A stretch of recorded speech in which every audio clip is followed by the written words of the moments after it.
नमस्कार, मी सुनीता. सगळे माझ्या गोड ताईंचं, मैत्रिणींचं आपल्या पुन्हा एका नवीन व्हिडिओमध्ये अगदी मनापासून स्वागत करते. तर सगळ्यांना शुभ सकाळ.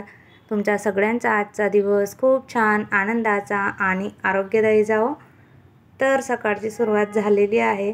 सकाळ सकाळी मस्त या झाडांची पण अशी आपल्याला थोडीफार विचारपूस करावी लागते, पाणी वगैरे घालून ते. तर आता व्हिडिओला सुरुवात करूया. सकाळ सकाळी हे 5 वाजेचंच रुटीन आहे.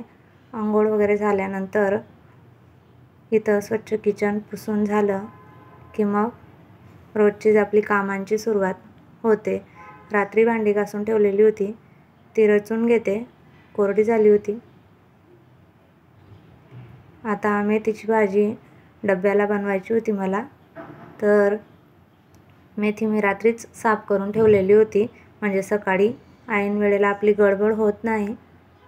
सकाळीच भाजी स्वच्छ केल्यामुळे आता धुवून घेतली आणि बारीक कट करून घेतली. सोबतच कांदा आणि हिरवी मिरची, लसूण आणि टोमॅटो पण बारीक कट करून घेतलेला आहे. आता कढईमध्ये तेल टाकलेलं आहे. वैभव पण उठलेला होता, सकाळी अभ्यासासाठी उठतो. आता कढईमध्ये जिरं मोहरीची फोडणी देऊन झाली की मग कांदा, हिरवी मिरची, लसूण व्यवस्थित परतवून घेतलं. सकाळ सकाळी ना खूप गडबड असते. रात्री थोडंसं प्लॅनिंग करून ठेवलं ना, मग सकाळी जास्त घाई होत नाही आपली. कांदा हलका नरम झाला मग मी टोमॅटो वगैरे पण याच्यात टाकून घेतला. हळद,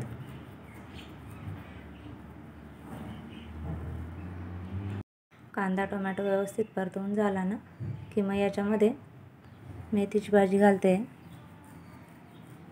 चवीनुसार मीठ घालते. आधी आपण घालतो तेव्हा ती खूप वाटते, नंतर नरम होऊन कमी होऊन जाते भाजी खूप. अशा प्रकारे सुक्की भाजी माझ्या मुलींना खूप आवडते. तांदळाच्या भाकरीसोबत तर खूप छान लागते, पण सकाळी गडबड असते म्हणून मी काही भाकरी वगैरे केल्या नाही. आता चपात्याच करते, डब्याला द्यायचे होत्या. तर भाजी शिजेपर्यंत पीठ मळून घेतलं चपात्यांचं.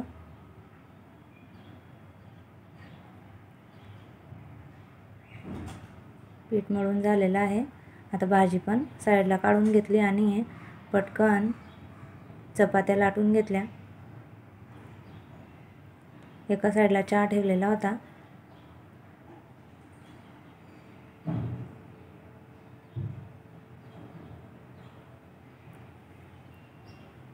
आता पटापट चपात्या करून घेतल्या.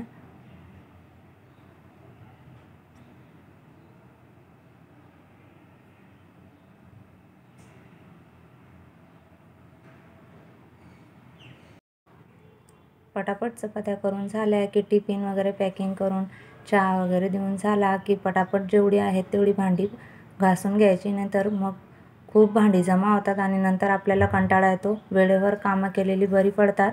तेव्हाच्या तेव्हा मी भांडी घासून घेतली आणि लगेच झाडांना पाणी वगैरे घातलं. रोज का होईना थोडं थोडं पाणी आपण झाडांना घालायला पाहिजे, नाही तर पानं वगैरे सुकून जातात. लगेच इथं झाडून पुसून घेतलं खाली आणि तुळशीला रांगोळी पाडून घेतली. इथं आमच्या गॅलरीतून ना महादेवाचं मंदिर दिसतं बघा, तुम्हाला झेंडा दिसतच असेल, मी झूम करून दाखवलंय. आता पाणी घालून येते आणि महादेवाचं दर्शन घेऊन येते.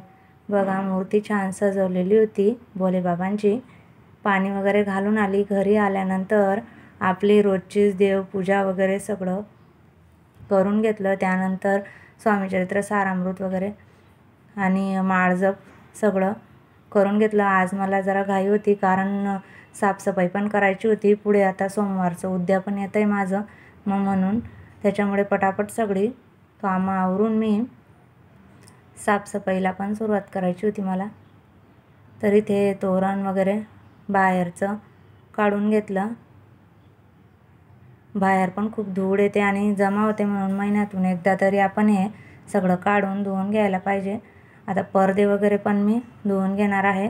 सोबतच रॉडवर पण धूळ बसलेली होती, तेव्हाच्या तेव्हा साफ करून घेतली. ओल्या कापडाने पुसून घेतलं याला आणि लगेच पडदे आता मशीनमध्येच टाकणार धुवायला, कारण वेळ नव्हता मला, मुलांना सोडायला आणायला पण जावं लागतं. आता पडदे मशीनमध्ये धुवायला टाकून देते सगळे. तोपर्यंत इथे रात्रीच्या चपात्या उरलेल्या होत्या 2-3. म्हटलं आता काय करावं, तर मग आता काला वगैरे करून घेते.